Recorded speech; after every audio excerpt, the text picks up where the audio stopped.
Cette fois, j'étais tranquille. Je savais maintenant que personne ne viendrait me chercher ici. J'allais prendre mon chargement dans le canot et installer mon campement dans l'épaisseur des bois. Je fis une tente de mes couvertures pour y mettre mes affaires à l'abri de la pluie. Je réussis à pêcher un poisson-chat et à lui ouvrir le ventre à coups de scie. Et au crépuscule, j'allumai le feu pour mon souper. Puis je préparai les lignes et les mis en place pour avoir du poisson le lendemain matin. À la nuit tombée, je couvris mon feu, content de ma journée. Mais peu à peu, la solitude me pesa. Aussi, j'allais m'asseoir sur la rive pour écouter le clapotis de l'eau. Je comptais les étoiles, les troncs qui passaient sur la rivière, les radeaux, et bientôt j'allais dormir. Il n'y a pas de meilleure façon de passer le temps quand vous languissez un peu, faute de compagnie. Ça ne dure pas, et bientôt vous n'y pensez plus.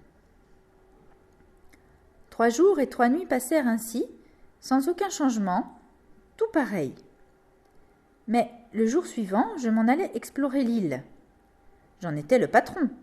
Tout m'appartenait, pour ainsi dire, et je voulais tout connaître.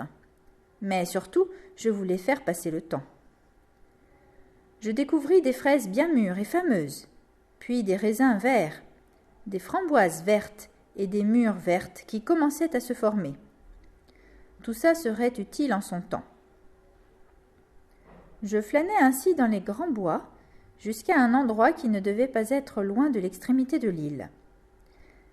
J'avais apporté mon fusil, mais je n'avais encore rien tiré, par précaution.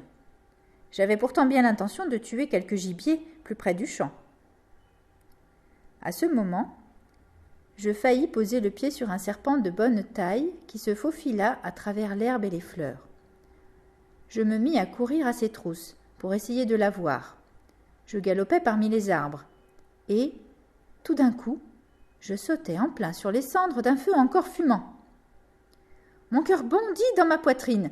Sans jeter un coup d'œil en arrière, je rabattis le chien de mon fusil et filai en douce sur la pointe des pieds, aussi vite que possible. De temps en temps, je m'arrêtais pour écouter dans l'épaisseur du feuillage, mais je haletais si fort que je n'entendais rien d'autre. Je me glissais un peu plus loin, m'arrêtais de nouveau et je continuais longtemps ainsi. Si je faisais craquer une branche, il me semblait qu'on me coupait le souffle et que je n'en avais plus qu'une moitié, et la plus petite par-dessus le marché. De retour au camp, je ne me sentais pas très fière, mais je dis « Ce n'est pas le moment de faire l'imbécile !» Aussi, je remis toutes mes affaires dans le canot pour les cacher. J'éteignis le feu et j'en éparpillai les cendres pour faire croire qu'il datait de l'année dernière, puis je grimpai sur un arbre. J'y restai bien 2 heures, mais sans rien voir, sans rien entendre, et pourtant, au moins 1000 fois, il me sembla entendre et voir des choses. Enfin, je ne pouvais pas passer ma vie là-haut.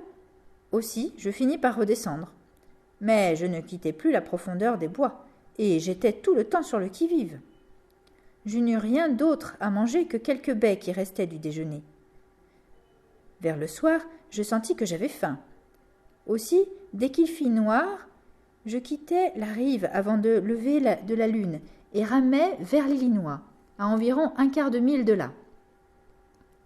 Je pénétrai dans la forêt, préparai mon souper, et j'avais presque décidé de passer la nuit en cet endroit quand j'entendis « Ploc, ploc, padaploc !» Des chevaux, puis des voix. Je remis tout dans le canot en vitesse, et je me glissai furtivement entre les arbres pour voir ce qui se passait. Avant longtemps, j'entendis un homme qui disait « Il vaut mieux camper ici, si on trouve un coin. Les chevaux sont crevés, jetons un coup d'œil par là. » Sans attendre, je m'écartai du bord, en souquant sur mes rames. Je retournai m'amarrer à la première cachette, et décidai de dormir à bord. Mais je ne dormis guère. Tout ce que j'avais dans la tête m'empêchait de fermer l'œil, et chaque fois que je me réveillais, il me semblait qu'on me saisissait par le cou. Ainsi, le sommeil ne me reposait pas beaucoup, et il vint un moment où je me dis « Ça ne peut pas continuer comme ça. Il faut que je voie qui est avec moi dans l'île. Je le saurai, ou j'y laisserai ma peau. » Eh bien, je me sentis tout de suite ragaillardie.